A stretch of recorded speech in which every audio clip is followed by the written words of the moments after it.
이번 초대로 인해 미스터 콜린스는 완전히 승리감을 맛보았다. 자신의 후원자인 레이디 캐서린의 위험을 놀란 손님들에게 과시하고 자신과 아내에 대한 그녀의 친절함을 직접 보여줄 수 있게 된 것은 그가 간절히 바라던 일이었다. 게다가 이 기회를 이렇게 빨리 얻게 된 것은 레이디 캐서린의 관대함을 얼마나 칭송해야 할지 모를 정도였다. 사실 그가 말했다. 레이디 캐서린께서 우리를 일요일에 로징스로 초대해 차를 마시고 저녁을 보내자 하셨더라도 전혀 놀라지 않았을 겁니다. 그분의 친절함을 알고 있었으니까요. 하지만 이런 세심한 배려는 정말 예상 못했죠. 게다가 우리가 도착하자마자 일행 전체를 저녁 식사에 초대하시다니요. 누가 이런 대접을 상상이나 했겠습니까? 나는 그다지 놀랍지 않소. 서 윌리엄이 대답했다. 귀족 사회의 예절이란 어떤 것인지 내 위치 덕분에 꽤 알고 있으니 말이오. 궁정 근처에서는 이런 세련된 예의는 드물지 않지요. 그날 하루와 다음 날 아침까지 로징스 방문 얘기 외에는 거의 아무 얘기도 없었다. 미스터 콜린스는 손님들이 압도되지 않도록 얼마나 크고 호화로운 방들이 있을지, 하인들이 얼마나 많은지, 식사가 얼마나 근사할지를 자세히 설명해가며 대비시켰다. 여자들이 옷을 갈아입기 위해 흐더지려 할 때 그는 엘리자베스에게 말했다. 의상 때문에 너무 걱정하지 마세요. 신뢰하는 사촌, 레이디 캐서린께서는 자신과 따님에게 어울리는 화려한 옷차림을 우리에게까지 요구하시지 않아요. 그저 다른 옷보다 좀 더 나은 걸 입는 정도면 충분합니다. 지나치게 꾸밀 필요는 전혀 없어요. 오히려 단정한 옷차림을 더 좋게 보실 겁니다. 신분의 구분을 중요하게 여기시거든요. 여자들이 옷을 입는 동안 미스터 콜린스는 몇 번이나 각 방의 문 앞에 나타나 빨리 준비하라고 재촉했다. 레이디 캐서린께서는 식사를 기다리는 것을 매우 싫어하신다는 것이다. 그녀의 생활 방식과 위험에 대한 무시무시한 묘사들은 마리아 루커스를 겁에 질리게 만들었고, 그녀는 마치 아버지가 세인트 제임스 궁에서 아련하러 갈 때처럼 이번 방문을 몹시 두려워했다. 날씨가 좋아서 그들은 약 반 마일 거리의 공원을 걸어서 가게 되었다. 공원마다 아름다움과 경치가 있기 마련인데 엘리자베스는 꽤 즐거워했지만 미스터 콜린스가 기대한 만큼의 감탄은 하지 않았다. 그는 저택 앞 창문수를 세며 유리창을 다는데 들어간 돈까지 자랑했지만 엘리자베스는 별 감흥이 없었다. 저택의 계단을 올라가며 마리아의 긴장은 점점 더 심해졌고 심지어 서 윌리엄조차도 긴장한 기색을 숨기지 못했다. 엘리자베스는 침착했다. 그녀는 레이디 캐서린에 대해 어떤 특별한 재능이나 위대한 덕목을 들은 적이 없었고 단지 돈과 지위에서 오는 위험이라면 충분히 견딜 수 있을 것 같았다. 입구홀에서는 미스터 콜린스가 환호하듯 천장 비율과 장식의 아름다움을 칭찬하며 지나쳤고 하인들의 안내를 받아 응접실로 들어섰다. 거기엔 레이디 캐서린, 그녀의 딸, 그리고 미세스 젠킨슨이 앉아 있었다. 레이디 캐서린은 거대한 체격에 또렷한 이목구비를 가진 여인이었고 그 풍채에는 예전의 미모가 엿보이기도 했다. 그녀는 약간은 거만한 태도로 일어나 그들을 맞이했고 미세스 콜린스가 미린 안편과 상의에 두었던 대로 손님 소개는 그녀가 맡아 깔끔하게 이루어졌다. 미스터 콜린스라면 불필요한 사과와 감사를 덧붙였겠지만 그것 없이도 충분히 정중했다. 세인트 제임스 궁에도 다녀왔던 서 윌리엄조차도 주위의 화려함에 압도되어 인사 한마디 없이 자리만 가까스로 잡았다. 그의 딸 마리아는 어찌할 바를 몰라 의자 끝에 걸터앉아 어리둥절해했다. 반면 엘리자베스는 당황하지 않고 그 자리를 침착하게 관찰할 수 있었다. 레이디 캐서린은 말을 아끼는 타입은 아니었고 그녀가 무언가 말할 때마다 아주 권위적인 말투로 이야기해 자기중심적이라는 인상을 강하게 주었고 엘리자베스는 곧바로 위컴이 말했던 그녀의 모습을 떠올렸다. 레이디 캐서린의 얼굴과 태도에서 다하시 씨와 약간의 닮은 점을 발견한 뒤 엘리자베스는 그 딸을 바라보았다. 그녀는 마리아가 놀랄 만도 하다고 느꼈다. 정말 마르고 작았기 때문이다. 외모나 풍채에서 어머니와 닮은 점은 전혀 없었다. 미스 드 버그는 창백하고 병약해 보였고 얼굴은 못생기지 않았지만 인상적이지도 않았다. 그녀는 미세스 젠킨슨과만 작은 목소리로 몇 마디 나눴을 뿐이며 젠킨슨 부인은 줄곧 그녀가 적게 먹는 것을 걱정하며 부채를 들어 눈을 가려주는 데에만 신경 쓰고 있었다. 잠시 앉아 있다가 모두가 창가로 이동해 경치를 감상하도록 안내받았다. 미스터 콜린스는 경치의 아름다움을 열심히 설명했고 레이디 캐서린은 여름에 보면 훨씬 더 아름답다고 친절하게 알려주었다. 저녁 식사는 매우 훌륭했고 미스터 콜린스가 자랑한 대로 하인들도 많았고 식기류도 화려했다. 그는 레이디 캐서린의 요청에 따라 식탁의 아래쪽 자리에 앉았으며 마치 인생에서 더 이상 바랄 게 없는 듯한 얼굴을 하고 있었다. 그는 매우 즐거운 얼굴로 고기를 썰고 음식을 맛보며 모든 요리를 칭찬했고 서 윌리엄도 그의 말을 따라 반복했다. 엘리자베스는 레이디 캐서린이 이런 과한 찬사를 어떻게 참는지 신기할 정도였다. 하지만 레이디 캐서린은 오히려 그들의 감탄에 만족한 듯 보였고 특히 그들에게 생소한 음식이 나올 때는 더 기분 좋게 미소 지었다. 그 자리는 대화가 많지 않았다. 엘리자베스는 대화의 틈이 생기면 참여할 준비가 되어 있었지만 샬럿과 미스 드 버그 사이에 앉게 되어버렸다. 샬럿은 레이디 캐서린의 말을 듣느라 바빴고 미스 드 버그는 식사 내내 한마디도 하지 않았다. 미세스 젠킨스는 드 버그 양이 너무 적게 먹는 것을 걱정하며 다른 음식을 권하느라 분주했고 마리아는 말을 꺼낼 생각조차 하지 못했다. 남자들은 그저 먹고 칭찬하기에 바빴다. 여자들이 다시 거실로 돌아왔을 때 할 수 있는 일이라고는 그저 레이디 캐서린의 끝없는 말에 귀를 기울이는 것뿐이었다. 그녀는 커피가 나올 때까지 한순간도 쉬지 않고 말을 이어갔고 어떤 주제에 대해서든 단호하게 의견을 말했는데 이는 자신의 판단이 반박당하는 일에 익숙하지 않다는 걸 잘 보여주었다. 그녀는 샬롯의 가사 일에 대해서 친근하고도 아주 자세하게 캐물었고 어떻게 집안을 운영해야 하는지에 대해 조언을 아끼지 않았다. 그렇게 작은 가족이라면 어떻게 살림을 꾸려야 하는지, 젖소와 닭은 어떻게 돌봐야 하는지까지 지시했다. 엘리자베스는 이 위대한 귀부인이 다른 사람에게 지시할 기회만 된다면 무엇이든 관심을 가지는 것 같다고 느꼈다. 그녀는 콜린스 부인과의 대화 중간중간 마리아와 엘리자베스에게도 여러 질문을 던졌는데 특히 엘리자베스에게 더 많은 관심을 보였다. 엘리자베스에 대해 아는 것이 적었기 때문이다. 그러면서 콜린스 부인에게는 엘리자베스를 참 단정하고 예쁜 아가씨라고 평했다. 그녀는 엘리자베스에게 자매가 몇 명 있는지, 언니들인지 동생들인지, 결혼할 가능성은 있는지, 예쁜지, 어디서 교육을 받았는지, 아버지는 어떤 마차를 가지고 있는지, 어머니의 결혼 전성은 무엇이었는지 등을 질문했다. 엘리자베스는 그 모든 질문이 무례하다고 느꼈지만 침착하게 대답했다. 그러자 레이디 캐서린은 말했다. 당신 아버지의 재산은 미스터 콜린스에게 상속되게 되어 있지요. 샬럿을 생각하면 다행이긴 해요. 하지만 일반적으로는 달들에게 재산을 물려주지 못하게 하는 그 제도가 꼭 필요한 건 아니라고 생각해요. 드버그 경의 가문은 그런 걸 하지 않았거든요. 미스 베넷, 당신은 피아노나 노래는 하시나요? 조금 해요. 그럼 언젠가 들려주시겠군요. 우리 집 피아노는 아주 훌륭하답니다.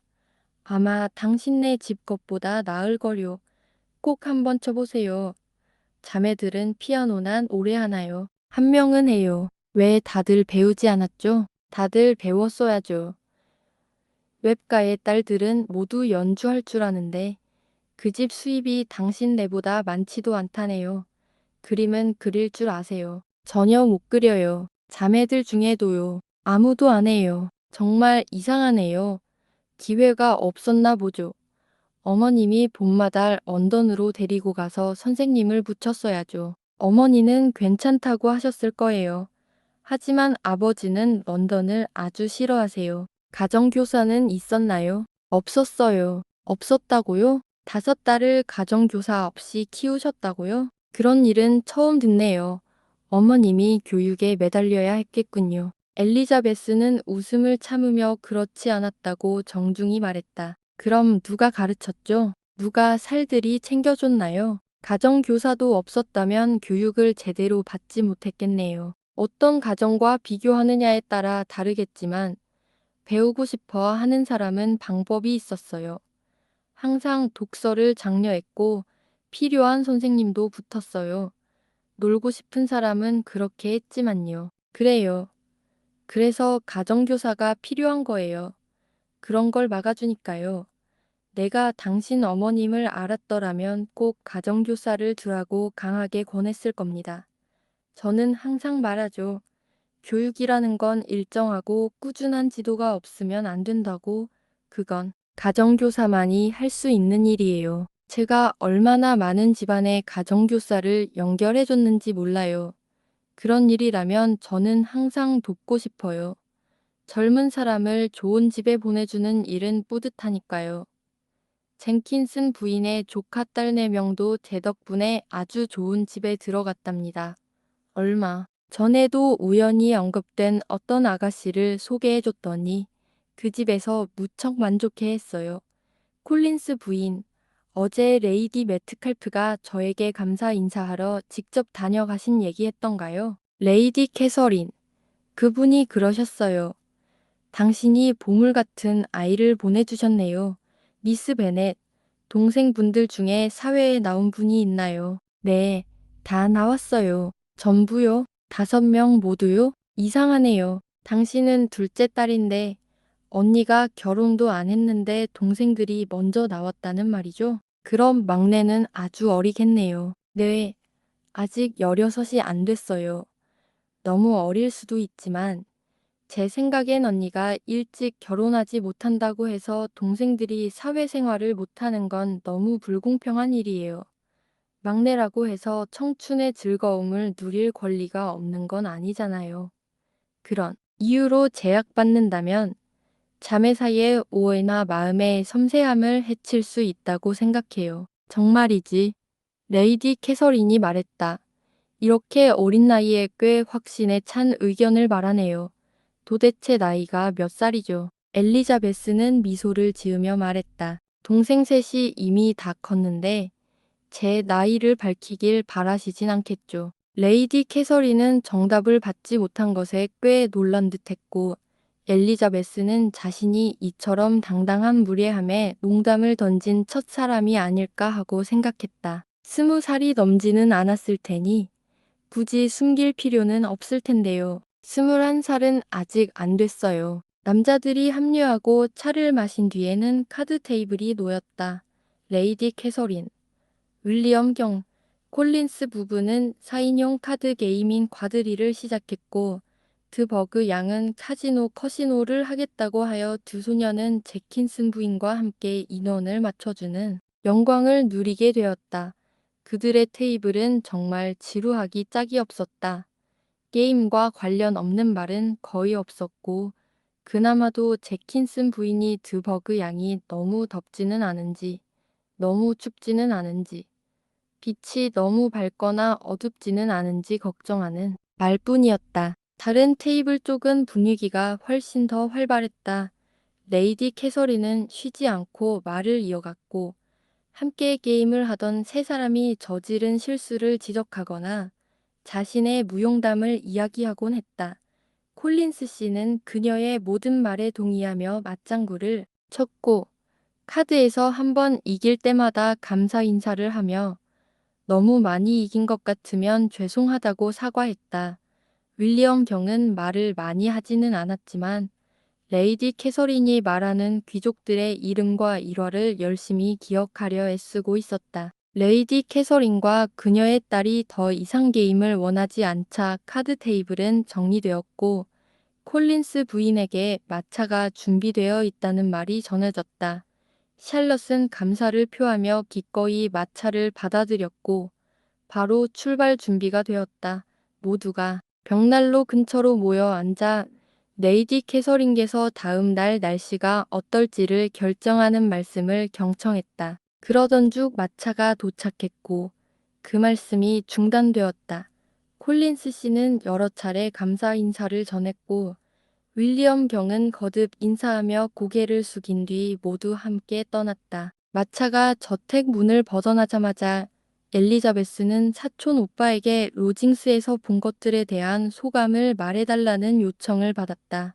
그녀는 샬럿을 생각해 실제보다 훨씬 좋게 표현했다. 그렇게 칭찬하는 것이 썩 내키는 일은 아니었지만 엘리자베스는 노력해 그럴듯하게 말해주었다. 하지만 그녀가 애써 해준 칭찬은 콜린스 씨에게는 턱없이 부족했다. 결국 그는 직접 나서서 레이디 캐서린에 대한 칭송을 이어갔다. 윌리엄 경은 헌스퍼드에 일주일만 머물렀지만 그 짧은 기간 동안 달이 매우 편안하게 정착했다는 것과 흔치 않은 좋은 남편과 이웃을 두었다는 확신을 갖게 되었다. 그가 머무는 동안 콜린스 씨는 매일 아침 그를 마차에 태우고 시골을 보여주는 데 시간을 썼다. 그러나 그가 떠난 후에는 가족 모두 본래의 일상으로 돌아갔고 엘리자베스는 다행스럽게도 그로 인해 콜린스 씨를 더 자주 보게 되는 일은 없다는 사실에 감사했다.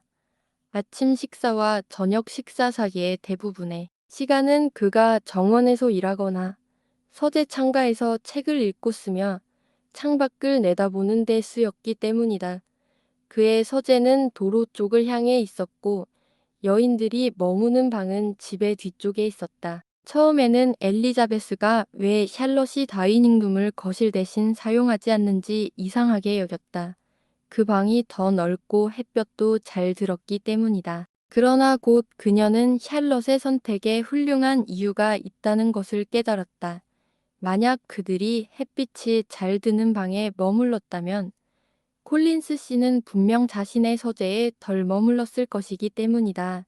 엘리자베스는 샬럿의 현명한 배치에 감탄했다. 그들이 머무는 방에서는 길가에서 무슨 일이 일어나는지 보이지 않았고 어떤 마차가 지나갔는지 특히 드버그 양이 자신의 작은 마차를 타고 몇 번 지나갔는지를 알게 되는 것은 오로지 콜린스 씨 덕분이었다. 그는 거의 매일같이 그녀가 지나갈 때마다 꼭 와서 알려주었다. 드버그 양은 때때로 목사관에 들러 샬럿과 잠시 대화를 나누었지만 차에서 내리는 일은 거의 없었다. 며칠에 한 번씩은 콜린스 씨가 로징스로 산책을 다녀왔고 그의 아내 역시 자주 동행했다.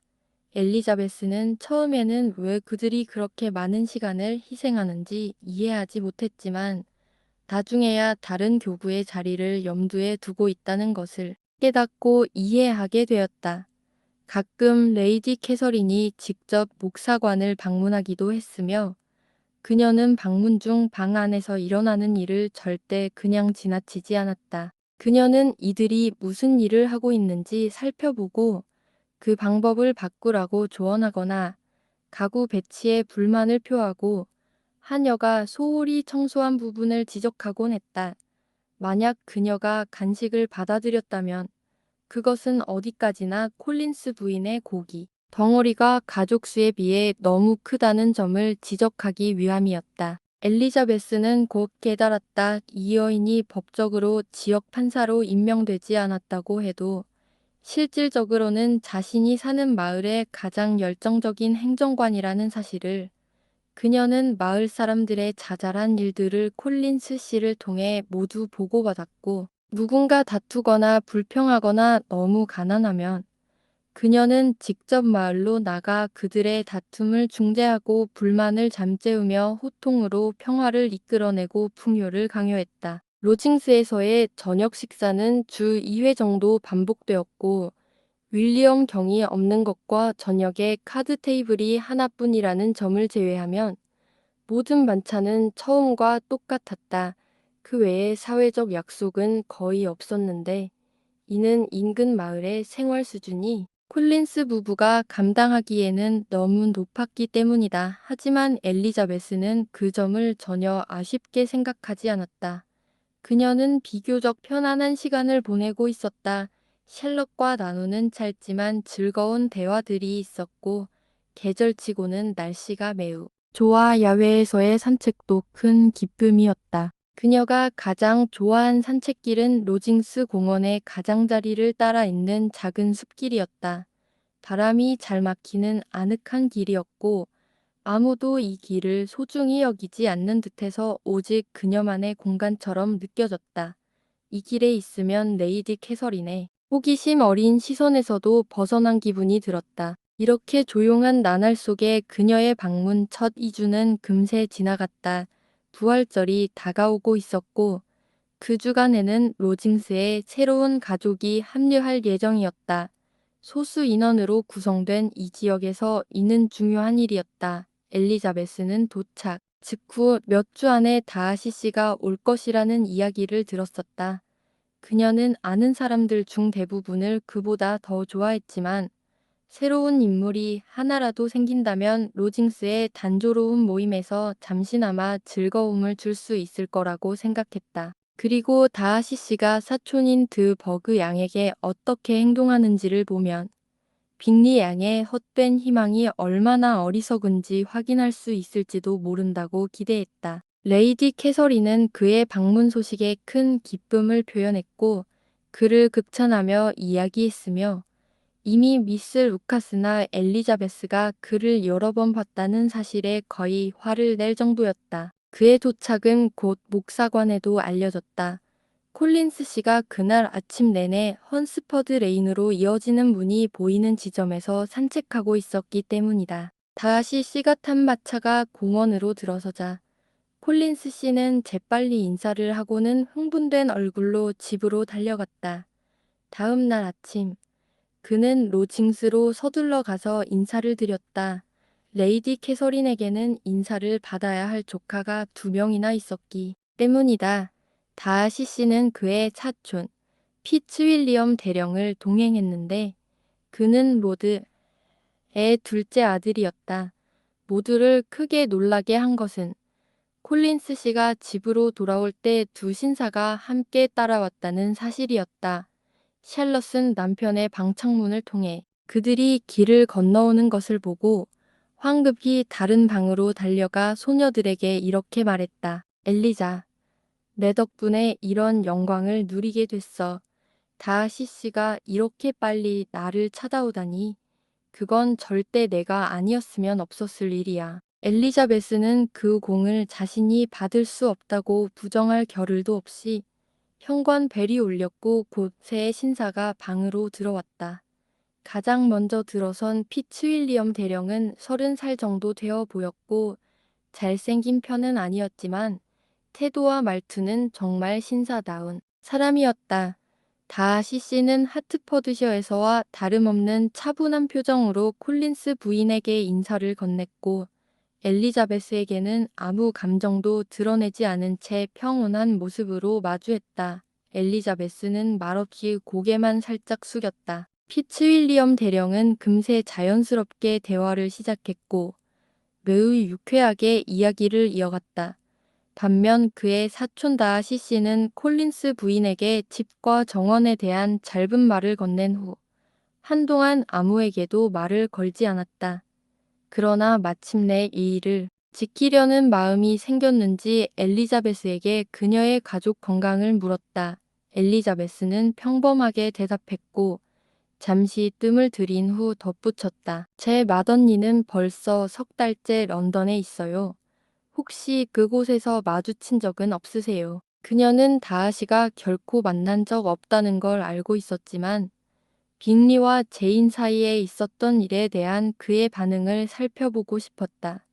그가 아쉽게도 미스 베넷을 만난 적은 없습니다 라고 대답하면서 약간 당황해하는 듯 보이자 그녀는 마음속으로 어느 정도 만족했다. 그 이후 그 주제는 더 이상 이어지지 않았고 신사들은 곧 자리를 떴다. 피츠윌리엄 대령의 매너는 목사관에서 크게 호평을 받았고 모든 여성들은 그가 로징스에서의 모임을 훨씬 더 즐겁게 만들어줄 것이라고 기대했다. 하지만 그 신사들이 도착하고도 며칠 동안은 로징스에서 초대받지 못했다.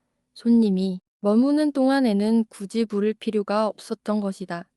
그러다 마침내 부활절 당일 교회 예배 후에야 비로소 그들은 저녁에 오라는 초대를 받았다.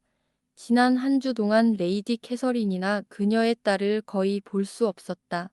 피츠윌리엄 대령은 몇 번 목사관에 들렀지만 다하시 씨는 교회에서만 볼 수 있었다. 그 초대는 당연히 받아들여졌고 정해진 시간에 그들은 레이디 캐서린의 거실로 갔다. 그녀는 정중히 맞아주었지만 예전처럼 그들의 방문이 반가운 것 같지는 않았다. 그녀는 거의 전적으로 조카들, 특히 다하시에게 관심을 쏟았고 다른 사람들에게는 거의 말을 걸지 않았다. 피츠윌리엄 대령은 정말로 반가워하는 듯 보였다. 로징스에서라면 무엇이든 새로운 자극이었을 테니까. 게다가 콜린스 부인의 매력적인 친구는 그의 흥미를 한껏 자극했다. 그는 엘리자베스 옆에 앉아 켄트와 하트퍼드셔 이야기, 여행과 집에 머무는 일, 새로운 책과 음악에 대해 즐겁게 이야기했다. 엘리자베스는 이전에는 그 방에서 이토록 즐거운 시간을 보낸 적이 없었다. 둘의 대화는 활기차고 자연스러워 레이디 캐서린뿐만 아니라 다하시 씨의 시선까지도 사로잡았다. 다하시는 몇 번이나 호기심 가득한 눈빛으로 그들을 바라보았고 레이디 캐서린도 곧 그 감정을 숨기지 않았다. 마침내 그녀는 이렇게 외쳤다. 무슨 이야기를 하고 있는 거니? 피츠윌리엄? 미스 베넷에게 무슨 말을 하고 있는 거야? 나도 듣고 싶으니 말해보렴. 그는 더 이상 피할 수 없어 대답했다. 음악 이야기 중이었습니다, 마담. 음악? 그렇다면 크게 말하게 내가 가장 좋아하는 주제가 음악이다. 음악 이야기라면 나도 대화에 끼어야지. 내 생각에 영국에서 나보다 음악을 더 깊이 즐기고 더 좋은 감각을 가진 사람은 드물 거다. 내가 음악을 배웠다면 아주 훌륭한 연주자가 되었을 거야. 우리 앤도 건강이 허락했다면 틀림없이 멋지게 연주했을 거고. 다하시, 그 조지아나는 요즘 어떻게 지내니? 다하시는 동생의 실력을 애정 어린 말로 칭찬했다. 그 말을 들으니 정말 기쁘구나. 레이디 캐서린이 말했다. 그 애에게 꼭 전해줘.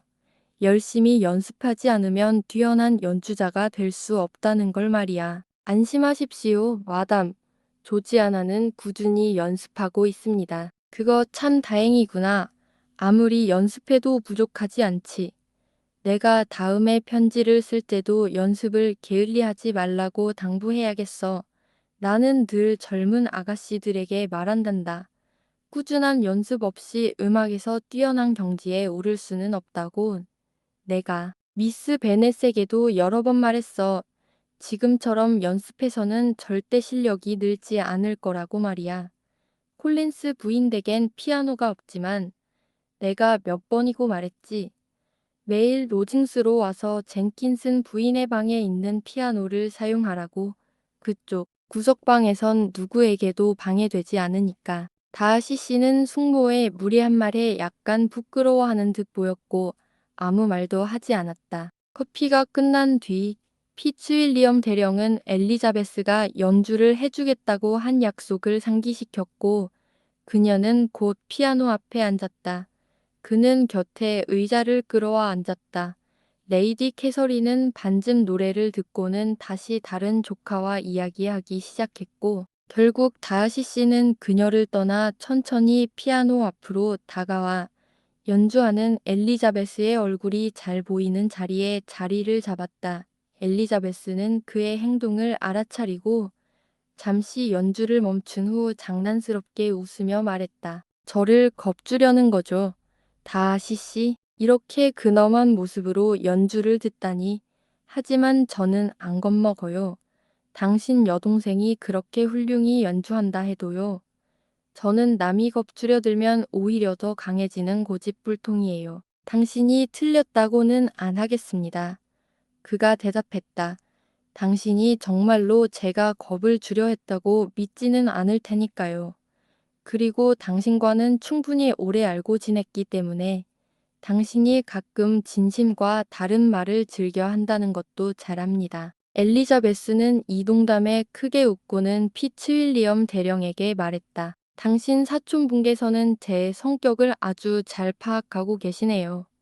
제가 하는 말은 믿을 게 하나도 없다고요. 저는 이곳에서 그나마 괜찮은 인물인 척하려 했는데 이런 사람이 딱 나타나 제 본 모습을 다 드러내고 말았죠. 정말 다하시시. 하트퍼드셔에서 저에 대해 안 좋은 기억이 있으시다면 굳이 다 말하실 필요는 없잖아요. 솔직히 말씀드리자면 그건 현명한 행동이 아니에요. 저도 맞받아치고 싶은 유혹을 느끼니까요. 그러다간 당신의 친척들이 듣고 충격받을 이야기들이 튀어나올지도 몰라요. 저는 당신이 무섭지 않습니다. 그가 웃으며 대답했다. 그럼 그분에게 무슨 잘못이 있는지 제게도 말해주세요. 피츠윌리엄 대령이 외쳤다. 낯선 사람들 앞에서 어떤지 알고 싶군요. 말씀드릴게요. 하지만 각오하세요. 아주 끔찍한 이야기니까요. 제가 다시 씨를 처음 본 건 하트퍼드셔에서 열린 무도회였어요. 그런데 거기서 어떤 일이 있었을까요? 단 4번만 춤을 췄답니다. 기분 나쁘시겠지만 사실이에요. 남성 파트너가 부족했는데도요. 제가 아는 것만 해도 파트너가 없어 앉아있던 아가씨가 한둘이 아니었거든요. 다하시 씨. 이건 부정 못하시겠죠. 그때는 제 일행 외에는 모임에 아는 여성이 없었습니다. 맞아요. 그런데 무도회장에서는 누구도 소개받을 수 없다는 거죠. 자, 피츠윌리엄 대령님, 제가 다음에 어떤 곡을 연주할까요? 제 손가락이 당신의 명령을 기다리고 있어요. 아마 다하시는 말했다. 그때 누군가에게 소개를 요청했더라면 더 나았을지도 모르겠지만 저는 낯선 사람들에게 자신을 잘 드러내는 편이 아니라서요. 그 이유를 당신 사촌에게 물어볼까요? 엘리자베스가 계속해서 피츠윌리엄 대령에게 말을 걸며 말했다. 왜 세상도 알고 교육도 받은 분이 낯선 사람 앞에선 자신을 잘 드러내지 못하는지 말이에요. 그 질문은 제가 대신 답할 수 있어요. 피츠윌리엄 대령이 웃으며 말했다. 그건 그가 굳이 애쓰려 하지 않기 때문이죠. 확실히 저는 몇몇 사람들처럼 처음 보는 사람과 쉽게 대화하는 재능이 없어요. 다하시가 인정했다. 그들의 대화 스타일을 빠르게 파악하거나 그들의 관심사에 흥미있는 척하는 것도 어렵더라고요. 많은 사람들이 하는 것처럼요. 저도요. 엘리자베스가 말했다. 이 악기를 그렇게 능숙하게 다루지 못해요. 어떤 여자들처럼 손에 힘도 없고 빠르지도 않아서 그만한 표현력도 나오지 않죠. 하지만 그건 제 손가락이 그들보다 못나서가 아니라 연습할 마음이 없었기 때문이라고 생각해왔어요. 다하시는 미소 지으며 말했다. 당신 말이 맞아요. 당신은 그 시간에 더 나은 일들을 해온 거죠. 당신의 연주를 들을 수 있는 특권을 가진 사람이라면 누구나 아무것도 부족하지 않다고 느낄 거예요. 우리 둘 다 낯선 사람 앞에서 연주하는 스타일은 아니잖아요. 그때 캐서린 부인이 끼어들었다. 무슨 얘기를 그렇게 하나요? 무얼 이야기하는 거죠? 그녀는 호기심 가득한 목소리로 물었다. 엘리자베스는 즉시 다시 연주를 시작했다. 캐서린 부인은 다가와 몇 분간 듣더니 다하시에게 말했다. 베넷 양은 연습만 좀 더 하면 꽤 괜찮게 연주할 수 있을 텐데요. 런던 선생에게 제대로 배우면 훨씬 나아질 거예요. 손가락 쓰는 건 꽤 감각이 있네요. 다만 안의 감각에는 못 미쳐요. 아니, 건강만 괜찮았더라면 정말 뛰어난 연주자가 되었을 거예요. 엘리자베스는 다하시를 흘끗 바라보며 그가 사촌에 대한 찬사에 얼마나 동의하는지 살폈지만 그 순간에도 그 어떤 순간에도 그녀는 애정의 징후를 읽을 수 없었다. 도리어 다하시의 드부르 양에게 보인 전반적인 태도를 통해 엘리자베스는 이런 위안을 얻었다. 그가 드부르 양과 친척이라서 결혼을 고려했다면 빅리 양과도 마찬가지로 결혼할 수 있었을 것이다. 캐서린 부인은 계속해서 엘리자베스의 연주에 대해 평가를 늘어놓았고 그 틈에 연주법과 음악적 취향에 대한 잔소리도 곁들였다. 엘리자베스는 예의 있게 참고 들었고 신사들의 요청에 따라 캐서린 부인의 마차가 모두를 집으로 데려갈 준비가 될 때까지 연주를 계속했다. 다음 날 아침 엘리자베스는 혼자 앉아 제인에게 편지를 쓰고 있었다. 콜린스 부인과 마리아는 마을로 볼일을 보러 나간 상태였다. 그런데 갑자기 현관 초인종이 울렸고 이는 누군가 방문했다는 분명한 신호였다.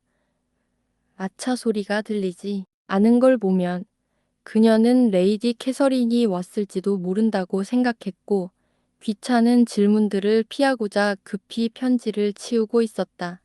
그런데 문이 열리고 놀랍게도 다하시 씨 혼자가 방으로 들어왔다. 그 역시 엘리자베스가 혼자 있는 것을 의외로 여긴 듯 보였고 모든 여성들이 집에 있을 거라고 생각했다며 자신이 실례를 범했다고 사과했다. 두 사람은 자리에 앉았고 엘리자베스가 로싱스에 대한 안부를 묻자 곧 어색한 침묵이 흐를 것 같은 분위기가 되었다. 그 침묵을 피하기 위해 그녀는 급히 화제를 떠올렸다.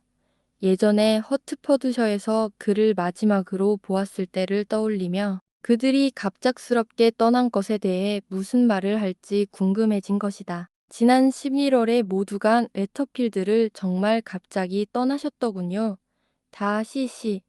빙리 씨는 아마도 당신들이 곧바로 뒤따라 온 걸 보고 꽤 놀라지 않았을까요? 제 기억이 맞다면 그는 바로 전날 떠났던 걸로 아는데요. 런던을 떠나실 때 그분과 자매들은 모두 건강하셨나요? 아주 건강했습니다. 감사합니다. 더 이상의 대답은 없는 듯해 엘리자베스는 잠시 뜸을 들인 뒤 말을 이었다. 제가 듣기로는 빅리 씨는 네터필드로 다시 돌아갈 생각이 거의 없다고 하던데요. 그런 말을 그에게서 직접 들은 적은 없지만 앞으로는 그곳에 머무는 시간이 많지는 않을 거라고 생각됩니다. 그는 친구도 많고 지금은 여러 모임과 약속이 점점 늘어나는 시기니까요. 그가 네터필드에 거의 머물지 않을 거라면 차라리 그 집을 완전히 내놓는 게 이웃들에게는 더 좋겠네요. 그럼 그 자리에 정착할 가족이 생길 수도 있을 테니까요. 물론 빙의 씨가 그 집을 지역 편의를 위해 얻은 건 아니겠죠. 자기 필요에 따라 얻었을 테니 계속 가지고 있을지 떠날지는 그 기준에 따라야겠죠. 괜찮은 매물이 나오면 바로 정리할지도 모르겠군요. 다하시가 말했다. 엘리자베스는 대답하지 않았다. 친구 이야기를 더 이어가는 게 부담스러워졌고 더 이상 할 말도 없었기 때문에 이제는 화제를 바꾸는 일을 그에게 맡기기로 결심했다. 그는 그 눈치를 채고 곧 말문을 열었다. 이 집은 꽤 아늑하네요. 콜린스 씨가 헌스퍼드에 처음 왔을 때 레이디 캐서린이 많은 도움을 줬다고 들었습니다. 그랬을 거예요. 그리고 그녀의 호의가 이보다 더 고마운 사람에게 주어질 수는 없었겠죠. 콜린스 씨는 정말 좋은 아내를 만난 것 같습니다. 정말 그래요. 그와 친한 사람들은 기뻐할 만하죠. 그를 받아들이고 그를 행복하게 해줄 수 있는 몇 안 되는 현명한 여성 중 한 명을 만났으니까요. 제 친구는 아주 뛰어난 판단력을 가진 사람이에요. 물론 제가 보기엔 그녀가 콜린스 씨와 결혼한 것이 인생 최고의 선택이었다고는 생각하지 않지만요. 그래도 그녀는 꽤 행복해 보이고 실리적인 관점에서 보면 그녀에게 꽤 괜찮은 결혼이었죠. 친정과 친구들이 가까이에 있어서 더 마음이 편하겠군요. 가깝다고요? 여기가 거의 50마일 약 80km는 떨어져 있어요. 좋은 도로라면 50마일쯤이야. 하루 반나절이면 도착하죠. 전 충분히 가까운 거리라고 생각해요. 저라면 그 거리 덕분에 좋은 결혼이라고는 생각 못했을 거예요. 엘리자베스가 반박했다. 콜린스 부인이 가족과 가까운 곳에 정착했다고 말할 순 없겠네요. 그건 당신이 허트퍼드셔에 애착이 깊다는 증거군요. 롱본 근처가 아니면 모두 멀게 느껴지는 거겠죠. 그가 이렇게 말하며 지은 미소를 엘리자베스는 알아차렸다. 아마도 그는 그녀가 제인과 네터필드를 떠올리고 있다고 생각했을 것이다. 그녀는 얼굴을 붉히며 말했다. 가족 가까이에 사는 게 항상 좋은 건 아니에요. 가깝다 멀다는 상대적인 개념이니까요. 돈이 많아서 이동 비용이 부담되지 않는다면 거리야 문제되지 않겠죠. 하지만 여기 상황은 다르잖아요. 콜린스 부부는 안정적인 수입이 있지만 자주 여행 다닐 만큼은 아니에요. 제 친구는 지금 거리보다 절반 정도여야만 가깝다고 느낄 거예요. 다하시는 의자에 몸을 약간 앞으로 기울이며 말했다. 당신은 그렇게 강한 지역 애착을 가질 이유가 없잖아요. 항상 롱본에서만 지낸 건 아니잖아요. 엘리자베스는 놀란 듯 그를 바라보았다. 다하시는 뭔가 감정의 변화를 느꼈는지 다시 의자를 뒤로 물리고 테이블 위에 놓인 신문을 집어들며 한층 차가운 목소리로 말했다. 켄트는 마음에 드시나요? 이에 대한 짧은 대화가 이어졌지만 양쪽 다 담백하고 간결했으며 곧 산책을 마치고 돌아온 샬럿과 그녀의 여동생이 들어오면서 그 대화도 끝이 났다. 두 사람의 단둘만의 만남은 그들을 놀라게 했다. 다하시는 자신이 실수로 엘리자베스를 혼자 있을 줄 모르고 찾아왔다며 해명했고 몇 분 더 앉아 있다가 특별한 말 없이 자리를 떴다. 이게 무슨 뜻일까? 찰럿이 그가 떠나자마자 말했다. 엘리자. 그가 당신에게 반하지 않았다면 이렇게 자연스럽게 우리 집을 방문했을 리 없어요. 하지만 엘리자베스가 그의 말없는 태도를 설명하자 찰럿조차도 그녀의 바람대로 그가 사랑에 빠졌다고 믿기 어려워했다. 여러 추측을 해본 끝에 결국 그가 딱히 할 일이 없어서 들른 것이라는 결론에 이르렀다. 당시 계절로 보아 그럴 법도 했다. 들판에서 하는 스포츠 시즌은 끝났고 집 안에서는 캐서린 여사, 책, 당구대가 전부였다. 하지만 신사들이 하루 종일 집 안에만 있을 수는 없었다. 목사관이 가까운 거리이고 산책길이 괜찮은 데다. 그곳에 사는 사람들이 나쁘지 않다 보니 두 사촌은 거의 매일처럼 이곳으로 걸어오게 되었다. 방문 시간도 제각각이었고 때로는 따로, 때로는 함께, 가끔은 이모와 동행하기도 했다. 피츠윌리엄 대령은 순수하게 이들과의 대화를 즐기기 위해 오는 것처럼 보였고 그런 인상은 그를 더욱 호감 가게 만들었다. 엘리자베스 역시 그와 함께 시간을 보내는 것이 즐거웠고 그의 뚜렷한 관심은 예전에 마음을 뺏겼던 위컴을 떠올리게 했다. 다만 비교해보면 피츠윌리엄 대령에게는 위컴 같은 감미로움은 덜했지만 훨씬 더 깊이 있는 사람이라는 생각이 들었다. 하지만 왜 다하시 씨가 그렇게 자주 목사관에 오는지는 이해하기 어려웠다. 사교를 목적으로 온다고 보기엔 그는 말 한마디 없이 10분 이상 앉아 있는 경우도 많았고 무언가를 말할 때조차도 자발적이라기보다는 예의상 하는 말 같았다. 진심으로 활기차게 보이는 경우는 드물었다. 콜린스 부인은 그를 어떻게 해석해야 할지 몰랐다. 피츠윌리엄 대령이 가끔 그의 두남을 웃어넘기는 걸 보면 평소엔 다른 모습일 수도 있겠지만 직접 본 바로는 그런 판단이 어려웠다. 콜린스 부인은 다하시가 엘리자에게 반했다는 생각을 하고 싶어 했고 그 추측을 확인하기 위해 로징스나 헌스퍼드에서 그가 있을 때마다 그를 유심히 지켜보았다. 하지만 뚜렷한 증거는 없었다. 확실한 건 그가 엘리자베스를 자주 바라보았다는 것뿐이었다.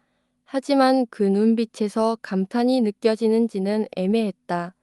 오히려 마음이 다른데 가 있는 듯 멍한 시선일 때도 있었다. 찰럿은 엘리자에게 다하시 씨가 그녀에게 관심이 있을지도 모른다고 몇 번 귀띔했지만 엘리자베스는 늘 웃어넘겼다. 콜린스 부인 역시 괜한 기대를 품게 해 실망시키는 것이 걱정되어 더 이상 그 말을 꺼내지 않았다.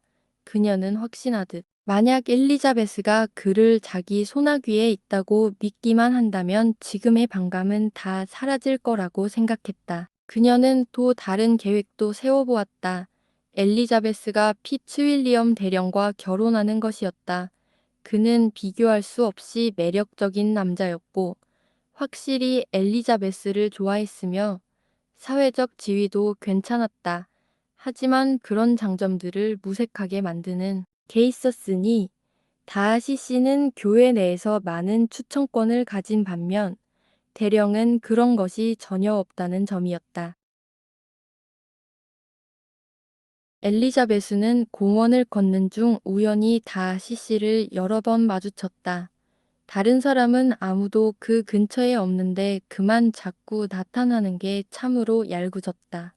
이런 일이 다시 생기지 않도록 처음 만났을 때 그는 그곳이 자신의 단골 산책길이라는 것을 일부러 강조했다. 그런데도 두 번째, 세 번째로 또 만났다. 일부러 그런 게 아니라면 도무지 설명이 되지 않았다. 하지만 만났을 때 단순히 몇 마디 안부나 묻고 어색한 침묵 끝에 가버리는 게 아니고 도리어 방향을 틀어 그녀와 함께 걸었다. 말을 많이 하진 않았고 엘리자베스도 그다지 적극적으로 대화를 이어가지 않았지만 세 번째쯤 되었을 땐 그가 이상한 질문을 한다는 것을 알아차렸다. 헌스퍼드에 머무는 게 즐거운지, 혼자 걷는 산책을 좋아하는지, 콜린스 부부의 행복에 대한 의견 등을 물었다. 로징스에 대한 이야기를 하면서는 다음에 켄트를 다시 방문할 때 자신도 그 집에 머무를 거라는 뉘앙스를 풍겼다. 피츠윌리엄 대령을 염두에 둔 말일까? 혹시 뭔가를 암시하는 건가 싶어 그녀는 불편함을 느꼈고 마침내 목사관 근처 울타리 쪽 문 앞에 이르자 안도했다. 어느 날 엘리자베스는 산책을 하며 제인의 편지를 다시 읽고 있었다. 편지의 몇몇 구절에서 제인의 기분이 그리 좋지 않았다는 것이 느껴졌고 그것에 생각이 잠겨 있던 차에 다하시 씨 대신 피츠윌리엄 대령이 마주 오는 것을 보았다. 그녀는 급히 편지를 접어넣고 억지로 미소를 지으며 말했다. 이 길로도 산책하시는지 몰랐어요. 공원을 한 바퀴 돌고 있었습니다. 매년 한 번쯤은 하곤 하죠. 이제 목사관에 들를 참이었어요. 더 가실 예정이셨습니까? 아니요. 이제 막 돌아가려던 참이에요. 그리고 둘은 함께 목사관 쪽으로 걷기 시작했다. 토요일에 켄트를 떠나신다고 확실히 정해진 건가요? 그녀가 물었다. 네. 다하시가 또 미루지 않는다면요. 하지만 저는 그의 계획에 따릅니다. 모든 일정은 그가 정하죠. 적어도 본인이 원하는 대로 일정을 조정할 수 있다는 점에서 만족스러울 것 같아요. 제 생각에 다하시 씨만큼 자기 뜻대로 하기를 즐기는 사람도 드물죠. 그는 자기 뜻대로 하는 걸 좋아하긴 하죠. 뭐 우리 모두 그렇지만요. 다만 그는 부자이기 때문에 다른 사람보다 그게 쉬운 거죠. 전 좀 더 절실하게 느낍니다. 백작의 둘째 아들은 자제와 의존에 익숙해져야 하니까요. 하지만 백작의 둘째 아들이 자제나 의존을 얼마나 느낄 수 있을지는 의문이네요. 솔직히 말해서 돈이 없어서 못 간 곳이나 갖고 싶은 걸 참아야 했던 적이 있으신가요? 전곡을 찌르시는군요. 그런 사소한 불편은 많지 않았던 것 같네요. 하지만 더 중요한 문제에서는 돈 부족 때문에 어려움을 겪기도 합니다. 둘째 아들은 아무하고나 결혼할 수는 없거든요. 그렇다 해도 부잣집 여자를 좋아한다면 문제가 없겠죠. 실제로 많이들 그렇게 하잖아요. 우리의 씀씀이 때문에 더욱 의존하게 되고 저 같은 신분에서는 경제적인 고려 없이 결혼할 수 있는 경우가 많지 않습니다. 이게 혹시 나한테 하는 말인가? 엘리자베스는 속으로 생각했고, 그런 생각에 얼굴이 붉어졌다. 하지만 이내 태연한 척하며 명랑하게 말했다. 그럼 백작의 둘째 아들 값은 얼마쯤 하나요? 형이 병약하지 않은 이상. 오만하지 않다면 5만 파운드쯤이면 되겠네요. 그도 장난스럽게 받아쳤고 대화는 그쯤에서 마무리되었다. 그가 그녀가 전에 한 말에 영향을 받았다고 생각할까봐 침묵이 흐르기 전에 엘리자베스가 먼저 입을 열었다. 다하시 씨가 이번에 대령님을 데려온 건 언제든 부릴 수 있는 사람을 곁에 두기 위함이었겠죠. 결혼해서 평생 그런 존재를 곁에 두는 게 더 좋을 텐데 말이에요. 지금은 여동생이 그 역할을 하겠지만요. 그녀는 다하시 씨의 보호 아래 있으니 뭐든지 그의 뜻대로 되겠네요. 그건 저도 마찬가지입니다. 저도 조지애나의 공동 후견인이거든요. 정말요? 그렇다면 어떤 후견인이신가요? 조지애나는 대령님께 말썽을 부리진 않나요? 근 아이 또래의 아가씨들은 가끔 다루기 어려울 수 있죠.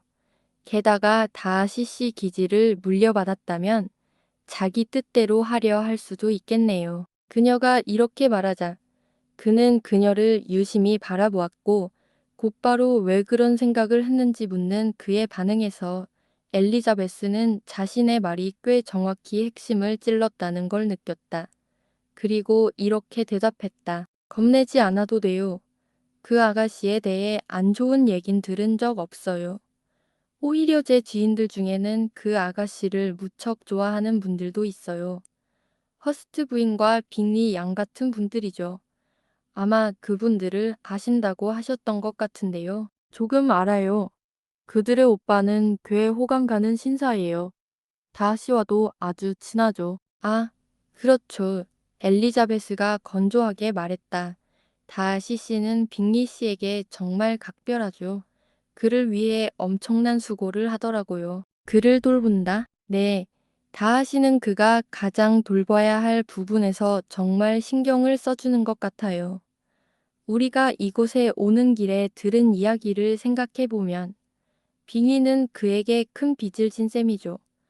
물론 제가 이렇게 말하는 건 제 추측일 뿐이에요. 사실 그가 정확히 누구를 말한 건지는 몰라요. 무슨 말씀을 하시는 거죠? 다하시가 굳이 널리 알리고 싶지 않은 일이에요. 그 얘기가 상대 여성의 가족에게 전해지면 꽤 곤란한 일이 될 수도 있거든요. 걱정 마세요. 절대 말하지 않을게요. 그리고 다시 말하지만 그게 정말 빅리 씨였는지는 확신할 수 없어요. 다하시가 제게 말한 건 단지 최근 친구 하나가 매우 경솔한 결혼으로 인한 곤란한 상황에 빠지는 걸 막아서 다행이다라는 이야기였어요. 이름이나 구체적인 얘기는 전혀 없었죠. 제가 그렇게 짐작한 건 단지 빅리가 그런 일에 휘말릴 만한 성격이라고 생각했기 때문이고, 지난 여름 내내 그들이 함께 있었다는 걸 알고 있어서예요. 다하시 씨가 왜 그렇게 개입했는지 이유도 말하던가요? 무척 강한 반대 이유가 있었다고는 했어요. 그래서 그 두 사람을 떼어놓기 위해 어떤 방법을 썼다는 거죠. 자신의 수법에 대해선 말하지 않았어요. 피츠윌리엄 대령이 웃으며 말했다. 그저 지금 제가 말한 것만 이야기했을 뿐이죠. 엘리자베스는 대답하지 않았고 속에서 분노가 치밀어 오르는 것을 느끼며 조용히 걸었다. 그녀가 잠시 생각에 잠겨 있는 걸 본 피츠윌리엄이 물었다. 왜 그렇게 심각한 표정을 하고 계시죠? 아까 대령님이 하신 말씀을 생각하고 있었어요. 다하시 씨의 행동은 제 감정과 맞지 않네요. 왜 그가 그런 판단을 내릴 수 있었을까요? 다소 간섭이 심하다고 생각하시는 건가요? 빅리 씨의 감정을 누가 더 잘 안다고 다하시 씨가 그걸 옳다고 단정 지으며 친구의 행복을 좌우하려 했는지 전 이해가 안 돼요. 하지만 그녀는 곧 자신을 추슬렀다. 우리는 정확한 사정을 아는 게 없으니 섣불리 비난해선 안 되겠죠. 어쩌면 둘 사이에 그다지 깊은 감정은 없었을 수도 있고요. 그렇게 생각하실 수도 있겠네요. 피츠윌리엄이 농담조로 말했다. 하지만 그럼 제 사촌의 승리의 의미가 많이 줄어들겠는걸요. 엘리자베스는 그 농담이 너무 다하시를 잘 묘사하고 있다고 느껴서 그에 대해 더 말하지 않기로 하고 화제를 돌렸다. 이후 파슨지까지 별 의미 없는 이야기들만 하며 도착했다. 손님이 돌아간 후 엘리자베스는 자기 방에 틀어박혀 마음을 가라앉히고 방금 들은 이야기를 곱씹었다. 다하시가 말한 친구는 다른 누가 아닌 빅리라는 건 너무나도 분명했다. 그리고 그 친구의 결혼을 막기 위해 개입했다는 건 제인과의 일을 말하는 것이었다. 그녀는 지금껏 그 일의 중심에 빅리의 여동생, 특히 캐롤라인이 있다고 믿었지만 결국 모든 설계자는 다하시였던 것이다. 그의 자만심과 변덕이 제인이 겪은 고통의 근본 원인이었던 것이다. 제인의 애정 깊고 관대한 마음은 한동안 모든 행복을 빼앗겼고 앞으로 얼마나 더 그 영향을 받을지 알 수 없었다. 그 여자에 대해 강한 반대 이유가 있었다고 피츠윌리엄은 말했지만 그것은 제인의 삼촌 한 분이 시골 변호사고 다른 한 분이 런던에서 장사를 한다는 것에 지나지 않을 터였다. 제인한테서 무슨 흠을 찾을 수 있단 말이야. 엘리자베스는 혼잣말로 외쳤다. 그 애는 예쁘고 마음도 고와 이해력도 뛰어나고 배움도 많고 태도도 사로잡을 만큼 매력적이야. 우리 아버지야 조금 특이하긴 해도 지적이고 다하시조차 무시할 수 없는 인물이야. 그의 사회적 지위도 결코 낮지 않아. 하지만 어머니를 생각하자 그녀의 자신감이 살짝 흔들렸다. 그래도 다하시가 정말 문제 삼았던 건 가족들의 지적 수준이 아니라 사회적 지위의 낮음에서 비롯된 자존심이 상했기 때문이라 여겼다. 또한 그녀는 그가 친구 빙의를 여동생 조지아나에게 붙잡아 두고 싶어 했던 욕심도 한몫했을 거라고 생각했다. 그날 있었던 일과 감정의 격렬함은 두통까지 불러왔고 저녁 무렵엔 상태가 더 심해졌다. 그리하여 그녀는 로징스로 함께 가려는 사촌들과 동행하지 않기로 결심했다. 다시 씨를 더 보고 싶지 않다는 이유도 있었다.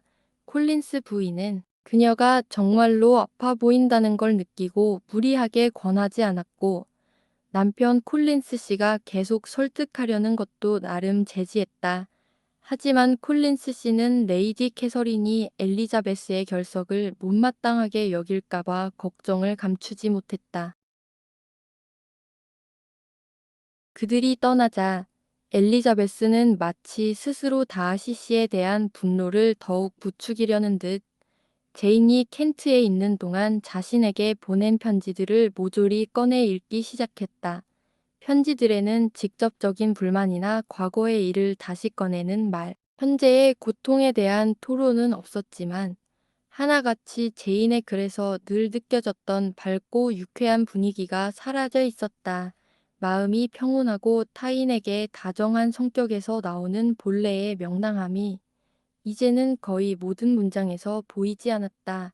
엘리자베스는 예전에는 그냥 지나쳤던 불안함이 비치는 문장 하나하나를 이제는 더욱 주의 깊게 살폈다. 다하시 씨가 자랑스럽게 떠벌린 남에게 불행을 안겨줬다는 사실은 그녀로 하여금 제인의 고통을 더욱 가슴 아프게 느끼게 했다.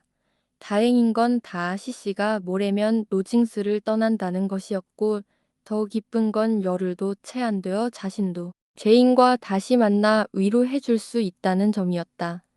사랑으로 제인의 기운을 되찾게 도와줄 수 있을지도 모른다고 생각하니 조금 위안이 되었다. 그녀는 다하시가 켄트를 떠날 생각을 하면서 그가 사촌과 함께 간다는 사실도 떠올렸다. 피츠윌리엄 대령은 어떤 의도도 없다는 걸 분명히 했기에 그는 아무리 매력적이어도 굳이 마음 아파할 이유는 없다고 스스로 정리했다. 그렇게 생각을 정리하던 중 갑자기 초인종 소리가 들려왔고 엘리자베스는 혹시 피츠윌리엄 대령이 아닐까 하는 생각에 마음이 조금 설렜다. 예전에 저녁 늦게 찾아온 적도 있었기 때문에 그녀의 안부를 물으러 온 것일지도 모른다는 기대가 들었다. 그러나 그 기대는 금세 사라졌고 완전히 다른 충격이 그녀를 덮쳤다. 놀랍게도 문을 열고 들어온 사람은 바로 다하시 씨였던 것이다. 그는 급한 말투로 그녀의 건강 상태를 물으며 그녀가 나아졌는지 확인하고 싶어서 왔다고 했다. 엘리자베스는 형식적인 예의만 차려 건조하게 대답했다. 다하시 씨는 잠깐 앉아 있다가 일어나 방안을 거닐기 시작했다. 엘리자베스는 놀랐지만 아무 말도 하지 않았다. 몇 분간의 침묵이 흐른 뒤 그가 격한 태도로 그녀에게 다가와 말했다. 참으려 해봤지만 소용없었습니다. 제 감정을 억누를 수가 없더군요. 당신을 얼마나 깊이 존경하고 사랑하는지 이제는 꼭 말해야겠습니다. 엘리자베스는 너무 놀라 말문이 막혔다. 눈이 휘둥그레지고 얼굴이 붉어졌으며 믿을 수 없다는 듯 말없이 서 있었다. 그녀의 반응을 긍정적인 신호로 받아들인 다하시는 그동안 품어왔던 자신의 감정을 쏟아냈다. 그는 말을 잘했지만 진심 어린 애정 못지않게 자존심과 우월감에 대해서도 강조했다. 그녀의 열등한 배경, 그리고 그로 인해 자신의 마음이 얼마나 갈등했는지, 가족들이 얼마나 반대했는지 등을 따뜻한 말투가 아닌 상대의 자존심을 건드리는 방식으로 이야기했다. 이는 고백이기보다는 마치 자신이 이 모든 어려움을 이겨내고 그녀를 선택한 것처럼 들렸다. 엘리자베스는 그를 좋아하지는 않았지만 그런 남자의 사랑 고백이 완전히 무의미하다고 느껴지지는 않았다. 한때는 그가 상처받을 것을 생각하며 마음이 약해지기도 했다. 그러나 그의 이후 발언에서 다시 분노가 치밀어 연민은 금세 사라졌다. 그녀는 감정을 다스리며 끝까지 참아 듣고 그가 말을 마쳤을 때에야 조용히 대답했다. 그는 자신의 감정을 결국 이기지 못했고 이제는 그녀가 그 손을 받아들여 주기를 바란다고 말했다. 말은 조심스럽게 했지만 그의 표정에서는 거절을 예상하지 못한 확신이 읽혔다. 그것이 오히려 엘리자베스의 분노를 더 자극했다. 그녀는 얼굴이 붉어진 채로 말했다. 이럴 때 보통은 상대의 감정에 대해 감사의 뜻을 전하는 게 예겠죠. 하지만 전 그렇게 할 수 없네요. 당신의 호감을 바란 적도 없고 당신도 내게 억지로 감정을 품었다고 했으니 서로 불편할 것 없네요. 누군가에게 상처를 줬다면 미안하긴 하지만 그건 전혀 의도치 않은 일이었고 오래 가지도 않을 거예요.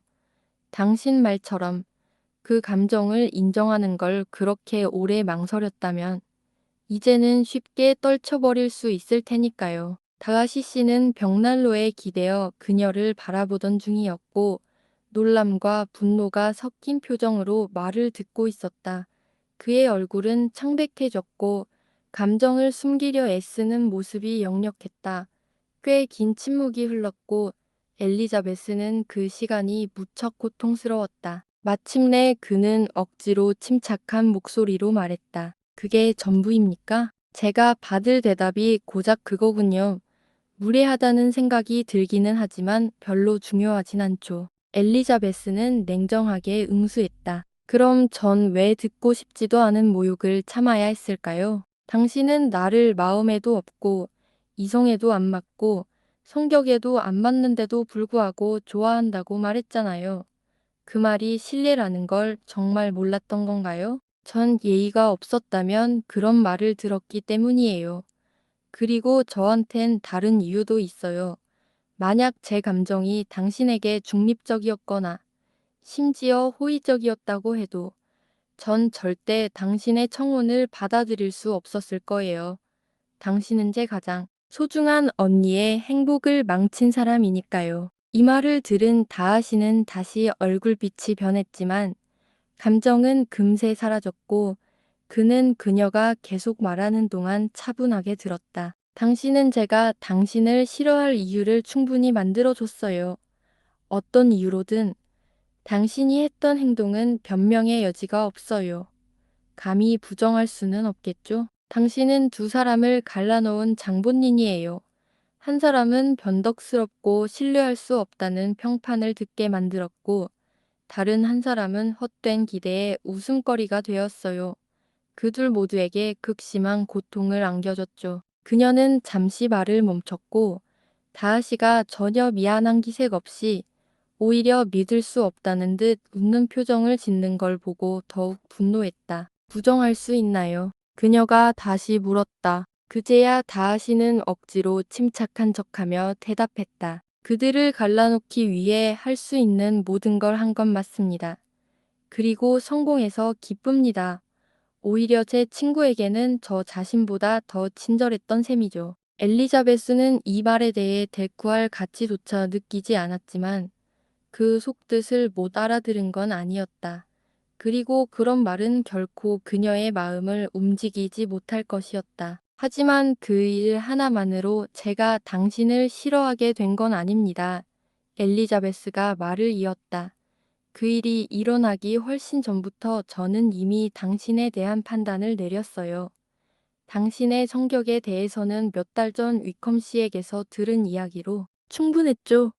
그 일에 대해서는 무슨 말을 하시겠어요? 어떤 상상의 우정으로 당신은 자신을 변명하려 하겠어요? 아니면 또 어떤 왜곡된 이야기로 다른 사람들을 속이려 하시겠습니까? 그분 일에 그렇게 관심이 많으시군요. 다하시는 목소리를 낮췄지만 얼굴이 붉어지며 말했다. 그 사람의 불행을 알고 나서 관심을 갖지 않을 사람이 어디 있겠어요. 불행이라니요. 다하시는 비웃으며 되받아쳤다. 그래요. 정말 큰 불행이었죠. 그리고 그건 바로 당신이 만든 일이잖아요. 엘리자베스가 격앙된 목소리로 외쳤다. 당신이 그를 지금처럼 가난한 상태 비교적 가난한 상태로 만든 거예요. 분명히 그에게 주어졌어야 할 혜택을 당신은 가로막았고 그의 가장 소중한 젊은 시절을 독립 없이 살아가게 했죠. 그는 그럴 자격이 있었고 마땅히 받아야 했어요. 그런데도 당신은 그의 불행을 조롱하듯 얘기하잖아요. 그래서 이게 다하시는 방안을 빠르게 걸으며 말하길. 당신이 나를 보는 시각이군요. 나에 대한 당신의 평가는 바로 이거였어요. 솔직히 이렇게까지 자세히 설명해 주셔서 감사합니다. 제 잘못은 정말 크네요. 하지만 그는 걸음을 멈추고 엘리자베스를 향해 돌아서며 덧붙였다. 이 모든 잘못이 용서받을 수도 있었겠죠. 만약 제 고백에서 솔직하게 망설였던 이유를 털어놓지 않았다면 어쩌면 당신의 자존심이 덜 상했을지도 모르겠네요. 그리고 만약 제가 조금 더 영리하게 감정을 숨기고 무조건적인 열정과 순수한 사랑만이 저를 움직였다고 당신을 속였다면 이런 비난은 피할 수 있었겠죠. 하지만 전 어떤 식으로든 거짓을 싫어합니다. 그리고 제가 느꼈던 감정을 부끄러워하지도 않아요.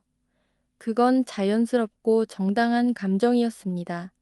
당신은 제가 당신 집안의 낮은 사회적 지위를 기뻐하길 바랐나요? 그런 처지의 친척들을 맞이할 생각에 제가 환호했어야 했습니까? 엘리자베스는 점점 더 화가 치밀었지만 최대한 침착하게 대답하려 했었다. 당신의 고백 방식이 저에게 영향을 준 건 단지 제가 당신을 거절하면서 느낄 수 있었을지도 모르는 불편함을 덜어줬다는 점뿐이에요. 그나마 그건 다행이네요. 그 말을 들은 다하시는 깜짝 놀란 듯 했지만 아무 말도 하지 않았다. 엘리자베스는 말을 이었다. 사실 당신이 어떤 방식으로 저에게 청혼했든 제가 그 제안을 받아들일 가능성은 전혀 없었어요. 이번에는 그의 얼굴에 믿기지 않는다는 표정과 함께 분명한 상처가 보였다. 그녀는 말을 계속했다. 처음 만났을 때부터 거의 첫 순간부터라고 해도 되겠네요. 저는 당신의 태도에서 오만함과 자만심, 그리고 다른 사람의 감정을 무시하는 이기적인 태도를 느꼈습니다. 그리고 그런 인상이 저의 반감을 형성했고, 이후에 일어난 일들은 그 반감을 완전한 혐오로 굳혀졌어요. 당신을 알게 된 지 한 달도 채 안 돼서 당신은 제가 결코 결혼하고 싶지 않은 사람 1순위가 되었어요. 이제 충분히 들었습니다. 아가씨. 다하시가 말했다. 당신의 감정은 잘 알겠고, 이제 제 감정이 부끄러울 뿐입니다. 시간 낭비하게 해서 죄송하고, 건강과 행복을 기원합니다. 그는 그 말을 마치자마자 급히 방을 나갔고, 엘리자베스는 곧이어 그가 현관문을 열고 집을 떠나는 소리를 들었다. 그녀의 마음은 소용돌이쳤다. 어떻게든 자신을 추스르려 애썼지만 힘이 빠져 그대로 주저앉아 한참을 울었다. 다 일어난 일을 되새길수록 그녀는 더 놀라지 않을 수 없었다. 다하시가 그녀에게 청혼을 했다는 것, 수개월 동안 자신을 사랑했다는 것, 심지어 여동생의 결혼을 반대한 똑같은 이유들을 뛰어넘어 그녀와 결혼하고 싶어 했다는 것이 모든 것이 믿기지 않았다. 무의식 중에 그토록 강한 애정을 불러일으켰다는 사실은 분명 기분 좋은 일이었지만 그의 자존심, 잔인할 만큼 솔직했던 고백, 지인의 일에 대한 부끄러움 없는 인정, 위컴에 대한 냉소적 언급과 잔혹함은 그녀가 잠시 느꼈던 연민마저 사라지게 만들었다. 그녀는 계속해서 복잡한 생각 속에 잠겨 있었고 곧 들려온 레이디 캐서린의 마차 소리에 샬럿의 눈길을 감당할 자신이 없다는 걸 깨닫고 서둘러 방으로 들어가 버렸다. 엘리자베스는 그날 아침, 전날 밤 끝내 눈을 감게 했던 생각들로 다시 눈을 떴다. 그녀는 아직도 벌어진 일에 대한 충격에서 벗어나지 못했다. 다른 어떤 생각도 들지 않았고 아무것도 할 기분이 아니었기에 아침 식사 후에는 바깥 공기를 쐬고 산책을 하기로 결심했다.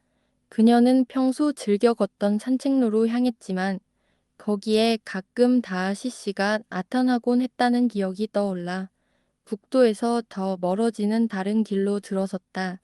그 길은 여전히 공원 울타리를 따라 다 있었고 곧 그녀는 그 땅으로 들어가는 문 중 하나를 지나쳤다. 그 길을 두세 번 왕복하던 중 아침 공기가 너무 상쾌해서 문가에 멈춰서서 공원 안을 바라보게 되었다. 그녀가 켄트에서 보낸 5주 동안 풍경은 눈에 띄게 변했고 나날이 나무에는 푸른 잎이 더해졌다. 그녀는 다시 걷기 시작하려던 찰나 공원의 나무숲 가장자리에서 한 신사의 모습이 보였다. 그가 이쪽으로 다가오고 있었고 다시 씨일지도 모른다는 생각에 그녀는 곧장 몸을 돌려 자리를 피하려 했다. 하지만 그 남자가 어느새 가까이 다가와 그녀의 이름을 부르며 성급히 앞으로 다가왔다. 그녀는 등을 돌렸지만 다시 씨의 목소리라는 것을 알아차리고 다시 문 쪽으로 다가갔다. 그가 그때쯤 문에 도착해 편지를 내밀었고 엘리자베스는 본능적으로 그것을 받았다. 그는 오만한 듯 평온한 표정으로 말했다. 나는 당신을 만나길 바라는 마음으로 한참 동안 숲을 걷고 있었습니다. 제 편지를 읽어주실 수 있겠습니까? 그는 가볍게 인사한 뒤 다시 나무숲 안으로 사라졌다. 엘리자베스는 기대보다는 강한 호기심으로 편지를 열었고 2장 가득 빼곡히 적힌 글을 보고는 더욱 놀랐다. 봉투 안도 꽉 차 있었다. 그녀는 계속해서 길을 걸으며 편지를 읽기 시작했다. 편지는 아침 8시 오징스에서 시작되었고 다음과 같은 내용이었다. 놀라지 마십시오. 아가씨, 이 편지는 어젯밤 당신을 불쾌하게 만든 감정의 반복이나 다시 청혼하기 위한 것이 아닙니다. 제 뜻을 밝히거나 두 사람 모두의 행복을 위해 빨리 잊혀져야 할 감정을 되새기려는 의도도 없습니다. 이 편지를 쓰고 또 읽는데 드는 고통은 피하고 싶었지만 제 인격을 위해 꼭 쓰고 또 읽히게 해야 했습니다. 당신의 감정은 이 편지를 마지못해 읽게 하겠지만 저는 그것을 정의의 이름으로 요구합니다. 당신은 어젯밤 2가지 서로 매우 다른 성격의 잘못을 제게 지적하셨습니다. 첫 번째는 당신의 언니와 빅리 씨의 관계를 제가 무시하고 의도적으로 갈라놓았다는 것. 두 번째는 위컴 씨의 미래와 안정을 제가 명백한 의무와 인간성에도 불구하고 망쳤다는 것입니다. 어릴 때부터 친구였고 아버지께서도 총애하셨으며 거의 저희 집안의 후원을 유일한 기반으로 삼던 사람을 의도적으로 배척하는 것은 정말 큰 비열함입니다. 하지만 감정이 생긴 지 몇 주 되지도 않은 두 사람을 떼어놓는 일과는 비교조차 안 되지요. 제가 한 행동과 그 동기에 대해 설명을 드리겠습니다. 혹시 그 과정에서 당신께 불쾌한 감정을 줄 수도 있는 제 감정이 언급되더라도 양해 부탁드립니다. 필요에 의한 것이며 변명은 무의미합니다. 저는 허트포드셔에 도착한 지 얼마 되지 않아 빅리 씨가 당신의 언니에게 특별한 관심을 보인다는 걸 알아차렸습니다.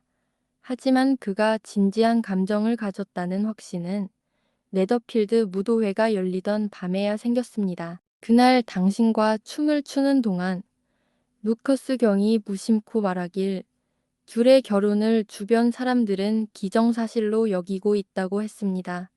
그 말을 듣고 저는 빅리 씨의 행동을 더욱 주의 깊게 관찰했고 언니에 대한 그의 애정이 이전의 어떤 경우보다 깊다는 걸 확신했습니다. 당신의 언니도 관찰했습니다. 그녀는 언제나처럼 쾌활하고 사근사근했지만 특별한 애정을 가진 것 같지는 않았습니다. 그래서 저는 그녀가 그의 애정에 응답하지 않는다고 믿게 되었습니다.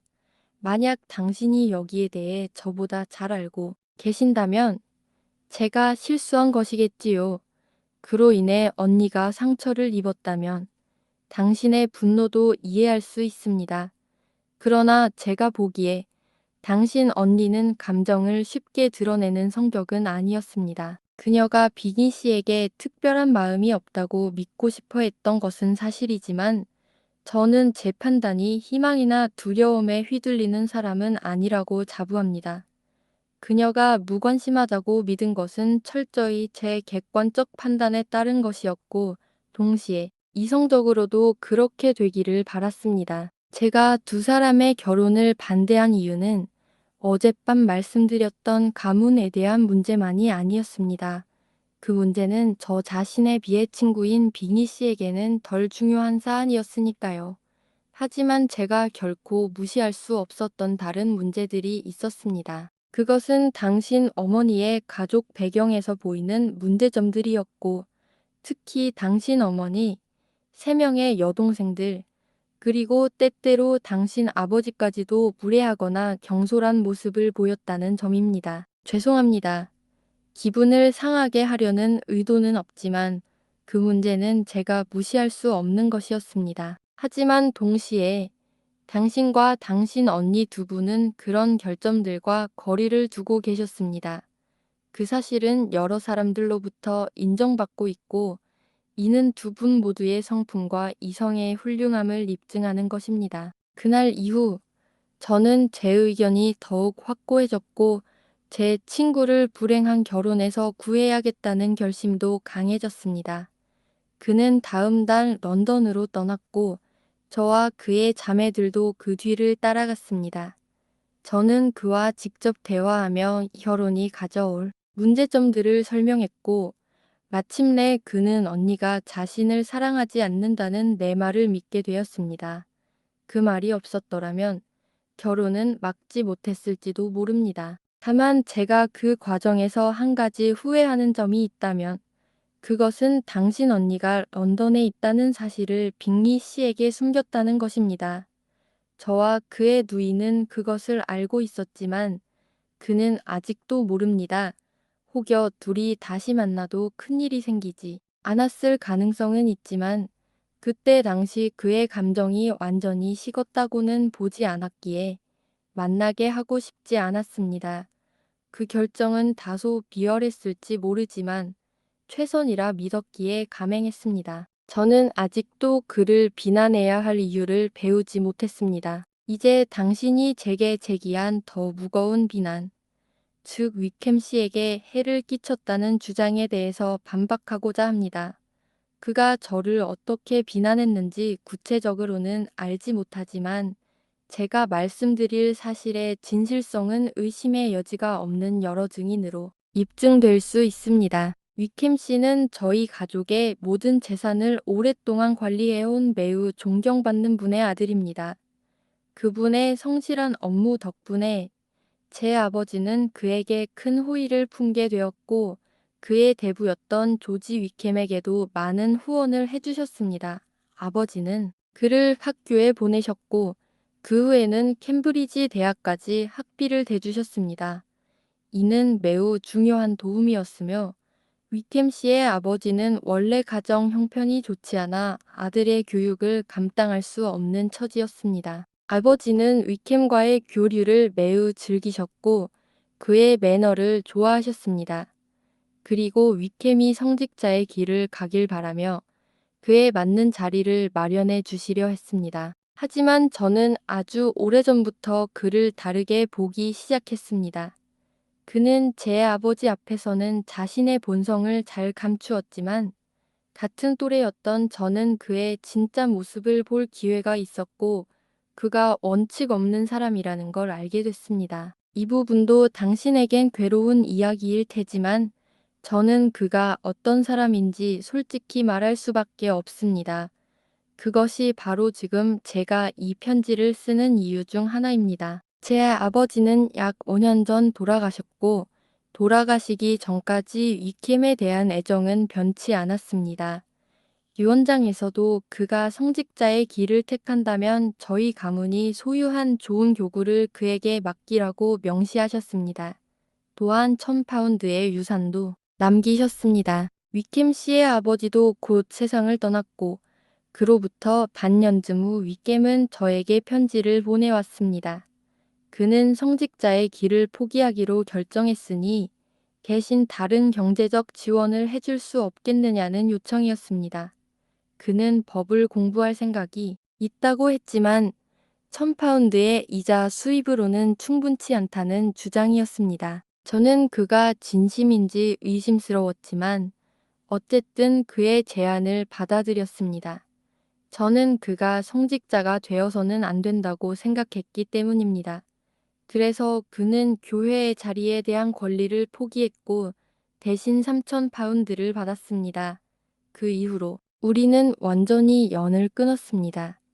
저는 그를 너무 부정적으로 봐서 펜벌리에도 초대하지 않았고 런던에서도 만나지 않았습니다. 그는 런던에서 대부분의 시간을 보냈지만 법 공부는 그저 병분에 불과했고 실제로는 게으르고 방탕한 삶을 살았습니다. 그 후 약 3년간은 거의 소식이 없었습니다. 그러다 그 교구 자리가 공석이 되자 그는 다시 저에게 편지를 보내왔습니다. 그의 경제 상황이 매우 나쁘다는 걸 강조하면서 다시 성직자의 길을 걷기로 했으니 그 자리를 달라는 요청이었습니다. 그는 저에게 제공할 다른 사람이 없을 것이고 제가 아버지의 뜻을 잊지 않았을 거라며 큰 기대를 품고 있었습니다. 하지만 저는 그의 요청을 거절했고 이후에도 반복된 요청들을 모두 무시했습니다. 그는 저에게 큰 원망을 품었고 저를 다른 사람들에게 험담했을 겁니다. 이후 우리는 완전히 인연을 끊었습니다. 하지만 작년 여름 저는 그를 아주 불쾌한 방식으로 다시 마주하게 되었습니다. 지금부터 말씀드릴 내용은 저 역시 잊고 싶고 어떤 이유가 아니었다면 절대 누구에게도 말하지 않았을 것입니다. 하지만 지금은 그럴 수밖에 없기에 당신이 이 비밀을 지켜주시리라 믿습니다. 제 여동생은 저보다 10살 이상 어리며 어머니의 조카인 피츠윌리엄 대령과 제가 후견인 역할을 맡고 있습니다. 약 1년 전 그녀는 학교를 졸업하고 런던에서 거처를 마련하게 되었고 작년 여름에는 그 거처의 감독자였던 여성과 함께 램스게이트로 여행을 떠났습니다. 그곳에 위킴도 함께 갔습니다. 알고 보니 그는 그 감독자였던 미세스 영과 예전부터 알고 지내던 사이였습니다. 우리는 그녀의 인격을 잘못 판단했죠. 그녀의 도움과 방조로 인해 위켐은 제 여동생 조지아나에게 접근했고 그녀는 그가 어릴 때 자신에게 친절하게 대해줬던 기억으로 인해 감정적으로 흔들렸습니다. 결국 그녀는 그를 사랑한다고 믿게 되었고 함께 도망가기로까지 결심했습니다. 당시 그녀는 겨우 15살이었습니다.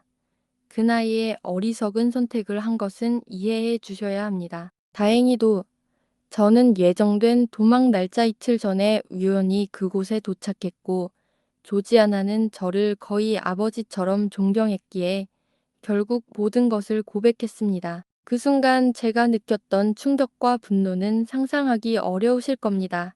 하지만 여동생의 명예와 감정을 지키기 위해 공개적인 문제로 만들지는 않았습니다. 저는 위켐에게 편지를 보내 그곳을 떠나게 했고 미세스 영도 즉시 해고했습니다. 위켐의 목적은 분명히 조지아나의 3만 파운드 유산이었습니다. 하지만 저에게 복수하고자 했던 감정도 상당히 컸으리라 생각합니다. 만약 그의 계획이 성공했다면 그 복수는 완벽했겠죠. 이상은 저와 위켐 씨 사이에 있었던 모든 일의 진실된 기록입니다. 만약 이 내용을 전부 거짓이라고 생각하지 않으신다면 제가 그에게 잔인하게 군 것은 아니라는 점을 이해해 주시길 바랍니다. 그가 당신에게 어떤 거짓말로 저를 몰락시키려 했는지 저는 알 수 없지만 당신이 그에 대해 전혀 알지 못한 상태였다는 점을 고려하면 그의 속임수가 통했어도 이상하지 않습니다. 어젯밤에 왜 이 이야기를 하지 않았느냐고 궁금하실지도 모르겠습니다. 하지만 그때는 제 감정이 너무 격해 무엇을 말할 수 있고 말해야 하는지 판단할 수 없었습니다. 이 모든 이야기의 진실성은 제 사촌 피츠윌리엄 대령이 증언할 수 있습니다. 그는 제 아버지 유언의 공동 집행자이기도 하며 저와 오랜 친분이 있어 이 모든 일을 알고 있기 때문입니다. 만약 당신이 저를 여전히 혐오하여 제 말은 믿을 수 없다고 생각하신다 해도 제 사촌의 말은 신뢰하실 수 있으리라 믿습니다. 그래서 이 편지를 아침 중에 당신께 전해드릴 기회를 만들고자 노력했던 것입니다. 마지막으로 한마디 덧붙이자면 신의 가호가 당신과 함께 하길 바랍니다. 피츠윌리엄 배시